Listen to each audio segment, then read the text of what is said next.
Personas que han rechazado a alguien. ¿Cuál es la peor forma en la que alguien ha reaccionado? La chica que conocí en un juego, después de romper, empezó a coquetear con un amigo mío, me enviaba mensajes larguísimos desde un número desconocido, e hizo un traslado a mi universidad. En 2020, cuando estábamos todos encerrados en casa, me la pasaba jugando un juego online en el celular. Había un modo donde jugabas en equipos, y si jugabas solo, te juntaban con otras personas de la región. Normalmente jugaba con amigos, pero un día decidí jugar solo y conocí a dos chicas que eran súper divertidas. Intercambiamos números para jugar más seguido, y con una de ellas conecté más. Era un par de años mayor que yo, y era realmente divertida y muy bonita. Yo le decía lo bonita que me parecía y a ella le gustaba mucho que lo haga.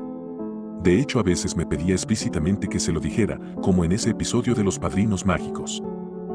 Al principio todo iba bien, pero a ella le gustaba pelear conmigo por tonterías del juego y cosas como que jugara a veces con su amiga o con otras amigas. Yo le decía que no quería pelear porque me estaba empezando a gustar y que moría porque acabara el confinamiento para vernos. Pero esas peleas se volvían intensas, con insultos y gritos. Le puse un límite. O dejábamos las peleas, o mejor cortábamos lo que teníamos. Varias veces decidimos dejarlo, pero casi siempre ella volvía a hablarme.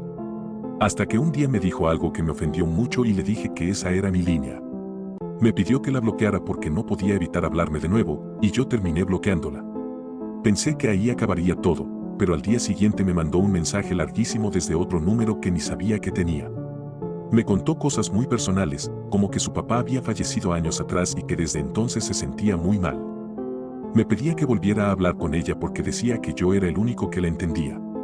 No la bloqueé, tengo la función de visto desactivada, así que simplemente ignoré esos mensajes que duraron semanas. Eran mensajes tan largos que tenía que presionar el botón de leer más, un par de veces. Me decía cosas raras, como que un amigo mío, con quien había empezado a jugar, le estaba coqueteando, pero ella lo rechazó porque aún le gustaba yo. Otro amigo que también la tenía en WhatsApp me pasó una historia de ella en la que lloraba y hablaba sin muchos detalles de lo que había pasado. Lo que más me preocupaba era que vivíamos en la misma ciudad y estudiábamos en la misma universidad, al inicio en sedes distintas. En uno de los mensajes que me envió me confesó que se había cambiado a mi sede, no sé en realidad si fue por mí o por otro tema. Pero me dio algo de miedo que existiera la posibilidad de cruzarnos allí cuando todo volviera a la normalidad. Es curioso cómo alguien puede llegar a esos extremos por una persona que nunca vio en persona y a la que había conocido a lo mucho un mes.